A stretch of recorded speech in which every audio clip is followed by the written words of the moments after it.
Halo, selamat datang kembali di channel Perpus Fisika.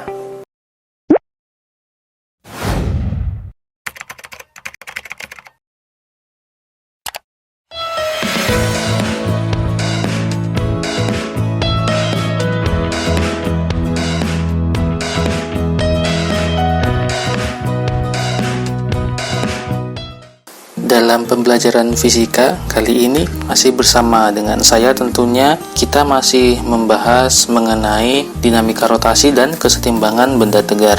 Materi yang akan kita bahas pada bab ini adalah mengenai hukum kekekalan momentum sudut. Video yang lalu sudah belajar mengenai momentum sudut, sekarang belajar mengenai hukumnya, hukum kekekalan momentum sudut. Hukum ini sendiri menyatakan bahwa jika pada suatu sistem tidak bekerja gaya luar atau sigma F sama dengan 0 ya, maka momentum sudut sistem akan tetap atau kekal. Jadi selama tidak ada gaya yang bekerja pada benda, maka momentum sudut dari benda itu sama dengan tetap atau kekal ya, tidak berubah-ubah. Kalau bisa dilihat seperti penari balet, kalau seorang penari balet itu menerapkan konsep dari momentum sudut ya, konsep dari hukum kekekalan momentum sudut. Nah, kita lihat gambar ini. Pada gambar yang pertama, dia merentangkan tangannya. Kemudian pada gambar kedua, dia menekuk lengannya. Dari gambar seperti ini, maka dapat disimpulkan bahwa omega 2 lebih besar dari omega 1. Nah, yang pertama itu memiliki omega 1 dan I1 ya, momen inersia 1. Sedangkan posisi kedua dia adalah omega 2 dan I2. Maka omega yang lebih besar itu dimiliki oleh penari pada posisi kedua ketika tangannya ditekuk. Ini omeganya lebih besar. Tetapi momen inersia yang lebih besar justru ada pada penari posisi pertama ketika tangannya direntangkan. Ini memiliki momen inersia lebih besar dibandingkan dengan momen inersia ketika penari tangannya ditekuk. Ini perbedaannya ya, semakin kecil jarak lengan. Nah, lengan misalnya lengan ini, lengan di tangan ini ya, tangannya lengan, kan kalau ditekuk kan jadi dia semakin kecil R-nya ya, jarak dari ujung jari menuju ke sini ke ketek ini lebih kecil ya, maka dia I2 ini lebih kecil daripada I1.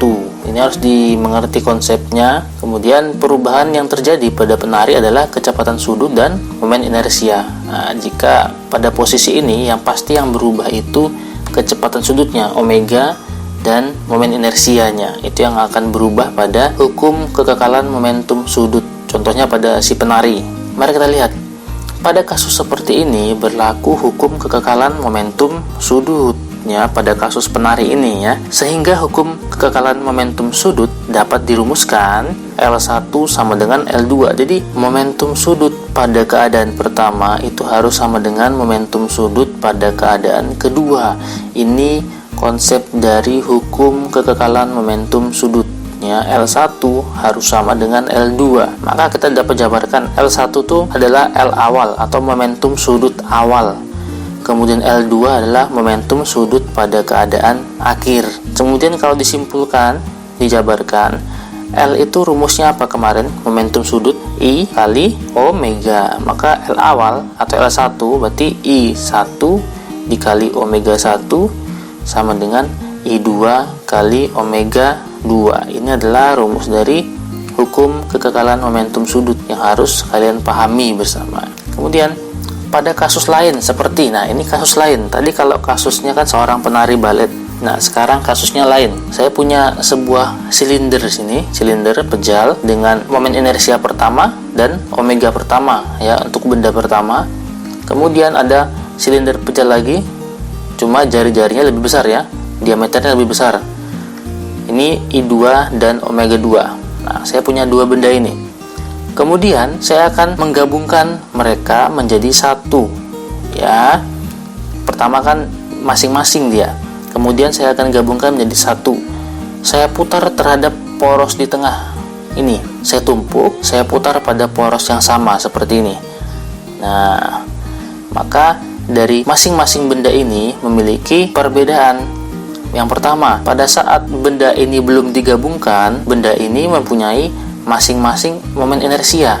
Di sini momen inersia di 1, di sini momen inersia 2. Masing-masing juga mempunyai kecepatan sudut jika diputar masing-masing. Pada saat saya gabungkan menjadi 1, maka momen inersianya tetap. I1 kepunyaan benda yang warna hijau, I2 kepunyaan benda yang warna abu-abu, dan yang sama adalah omega. Jadi benda ini berputar pada omega yang sama, ya, memiliki kecepatan sudut yang sama, maka dia dinamakan omega aksen. Ini kecepatan sudut dari sistem. Sistem ini semua ini satu kesatuan, ya. Sehingga dirumuskan.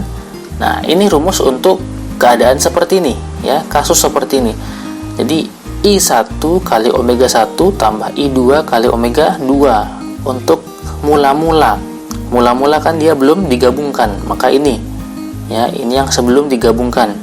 Kalau ada 3 benda, berarti tambah I3 kali omega 3 tambah seterusnya.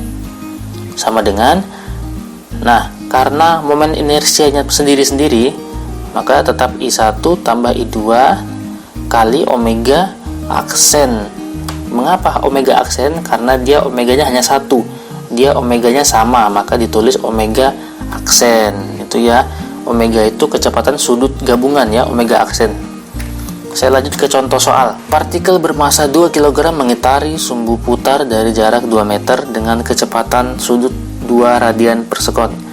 Jika jarak partikel dari sumbu rotasi berubah menjadi 1 meter, tentukan kecepatan sudut partikel setelah jaraknya berubah. Nah, di sini ada soal. Nah, konsepnya seperti ini, ya. Ada poros, kemudian ada benda mengitari poros tersebut. Pertama, poros ini jaraknya 2 meter, ini ya, 2 meter. Kemudian setelah dia berputar, lama-kelamaan jaraknya berubah menjadi 1 meter. Jadi lebih kecil dari keadaan pertama 2 meter jari-jarinya, kemudian keadaan kedua 1 meter. Nah, kalau yang pertama tadi kecepatan sudutnya 2 radian per sekon, maka yang dicari adalah berapa kecepatan sudut pada saat jari-jarinya 1 meter. Ini pertanyaannya. Oke, kita buat diketahui masanya 2 kg, jari-jari pertama 2 meter, omega 1 nya 2 radian per sekon, R2 nya 1 meter, ya. Yang ditanyakan adalah omega kedua. Jika pada benda tersebut terjadi perubahan jarak terhadap poros, berarti momen inersia benda tersebut juga harus berubah. Nah, tadi kan jaraknya itu berubah dari 2 meter menjadi 1 meter. Maka momen inersianya pasti berubah dari keadaan semula ke keadaan terakhir, ya. Kita harus mencari pada keadaan pertama dulu. Pada keadaan pertama, jari-jarinya masih 2 meter, ya. Masukkan ke rumusnya. Momen inersia I1 sama dengan M kali R1 kuadrat. Karena dia partikel, maka rumusnya MR kuadrat, ya. M nya tadi 2, kemudian jari-jari pertama itu 2 meter, ya. Maka 2 kuadrat.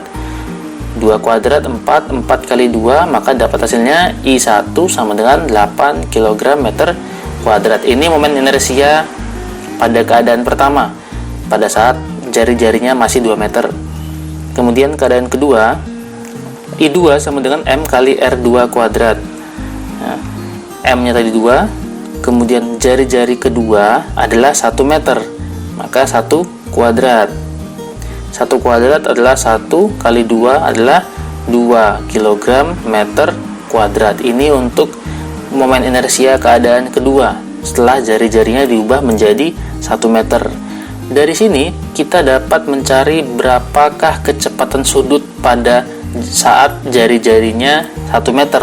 Maka rumus yang akan digunakan adalah rumus hukum kekekalan momentum sudutnya.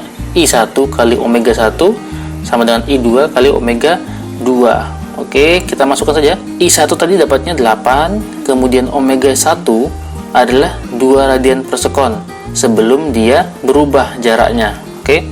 Kemudian momen inersia kedua adalah 2 dikalikan dengan omega 2. Inilah yang akan kita cari. Kemudian 8 kali 2 16, 2 omega 2, maka omega 2 sama dengan 16 dibagi dengan 2. Maka omega 2 dapatnya 8 radian per sekon. Ini adalah hasil dari pertanyaan tersebut. Berapakah kecepatan sudut pada saat keadaan kedua setelah jari-jarinya diperpendek menjadi 1 meter?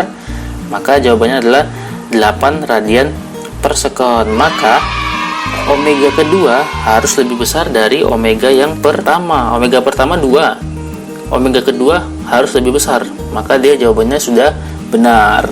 Oke, jangan lupa like, share, dan subscribe tentunya agar kalian tidak ketinggalan lagi materi-materi fisika berikutnya.